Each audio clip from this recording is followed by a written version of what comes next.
Hello, you're welcome. My name is McDonnell. I'll talk about caring for my mother with Alzheimer's on my own, as I had no family to help me do a weekend or give me a break until I got home help support after being about 4 years at it on my own. She enjoyed her bicycle to go many places like the village and go to mass and things like that.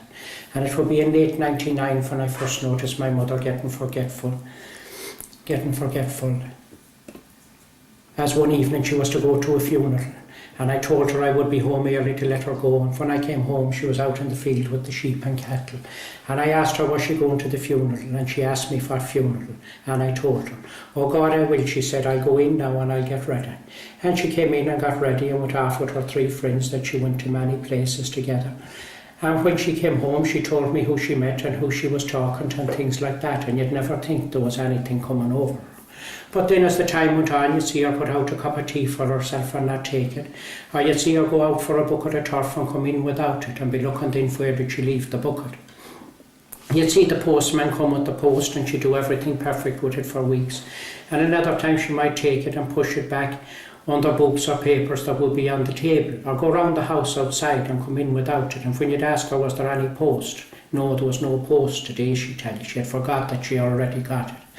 I asked the doctor what would be going wrong with my mother, and he told me it looks like Alzheimer's that she is getting.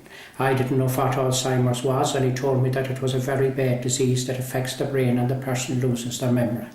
I came home that day and I said to myself it might not be too bad, we'll get on with our lives the best we could, and that's what we did. And the first few years was not too bad. There'd be just the simple things going wrong at times. Like if we were out doing something together, my mother might walk away very fast and leave me. Or if we were in town or a place like that, she just mightn't know the right care to get into when she would come back. But when the second stage of it came along, that's when things got a bit harder for me. As I seen my mother take her bicycle one day and cycle to the local post office and into the person that was there and told him her pension book was taken and that she knew who took it. That person didn't know what came over her at that time, as he always knew her as a nice happy person going in and out too. So he took her in and he gave her a cup of tea. Another person came there that knew my mother well, and she went to her home and she could see nothing wrong with her. Another person was in the village that day and came to our home to see was I there, and when he came he discovered that the house was wide open. My mother had left and never locked the door, and that was not her. She would always lock and secure everything very good before she would go away. And when I came back that day with my mother, that person was there minding the house for us. There was a nice turn of a decent person to do, and those were the days when you could leave the door open and nobody would touch anything. I seen my mother walk out of the house one night and down the road on me and would not talk to me. I walked part of the road with her and she would not come back, so I had to get the car and follow her, and as I pulled up beside her I asked her was she coming in, and she just stood and looked at me and turned and came back for the house but did not come in, went on up the road walking for herself. So I turned and I passed up the road and I pulled up beside her and asked her would she sit in again, and she did the same, just stood and looked at me and turned and came back for the house. So I turned and passed her out and I pulled in on the street, and I could hear her coming in the distance talking to herself, and as she came near me I asked her was she coming in. "Oh God, I am," she said. "It's very dark out here and it's very late." And she came in that night and we had 2 cups of tea and went to bed as 2 happy people. And the next day you'd never think there was anything wrong with my mother, but after that then she would be out on the road regular for walks for herself. And I seen her walk 3 times to the village one day where she would have done her shopping, and the shopkeepers would be out and give her sweets and things like that and hold her there until I got there or somebody else to pick her up. And at that stage of the illness there would be no sleep at night or anything with her, and one thing about it was when my neighbours knew there was anything wrong with her, everybody looked out for her at that time. And if she was on the road you would get the phone call, or they would bring her back in their cars and leave her into the house. That's how kind they all were to her at that time. And at that time too, like my mother would be knocking on the doors and windows at times wanting to get out, and she might have a little bag packed and some clothes in it or a loaf of bread or things like that. And all this was very hard to live with on your own and to cope with at that time. And what was happening to me at that time was I was trying to deal with an impossible situation that was developing before me that I knew nothing about on my own. And with my mother being out on the road and things like that, I talked to the doctor about it, and he said to me, I will call up to you, and he did. And when he called, my mother was out on the road, and he said to me, I have a form with me, he said, and if you sign this, everything will kick into place for you. And I studied on myself for a minute, and I said, Doctor, what am I signing there now? And he said, you're signing her into hospital. What hospital am I signing her into, said I, Doctor. And when he told me, I told him I will never sign that form for you. What are you going to do so, Martin, he said, in the position that you find yourself in? Well, said I, Doctor, if I lock my gates, can anybody go to the health board or go to the guards and say that I am ill-treating my mother in any way? Well, he said, I'll stand fully behind you on that, and I'll support you all the way.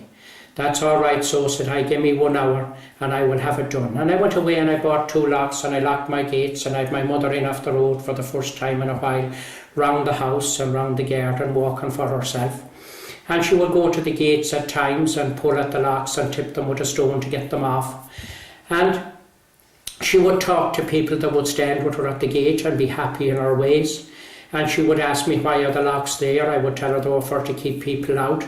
But one day she told me, I know why they are there. She said, they are there for to keep me in. And all I could say to her was, I suppose, they are for your own safety and that. And one day I was out standing on the street and thinking to myself, how is everything going to go? And a car pulled up and a person got out of it, and she said, is this where your mother lives? It is, said I. And she said, I am a public health nurse, and a report has come in that your mother has been out on the road. I didn't know what to do or say at that time, because today I didn't sign the form now for the doctor, and my mother will be taken away from me and put into a home. And I didn't want that to happen to her, as I wanted to care for her in her home and in her own surroundings. But that was not to be the case. That person came in and sat down with myself and my mother, and she told me what I had to face with the disease and how she could help me care for her in the home. And it was the first time that I had peace of mind and knew that I had somebody to help me after all those years on my own. That person went away and got home help support from me and many more things. And I seen her come back one day with 3 satchels of insured drink to me, and she said, there's 3 samples now, and whichever one your mother likes, I will get it for her, and she did. It was great to have those drinks for her, because there was times my mother wouldn't have a meal or anything from me, and you always had to watch her with her food, because she would carry it away and leave it down some other place and not take it at all. And with those drinks, every nourishment was in it for her, and would keep her going if the need arose that she wouldn't have the meal.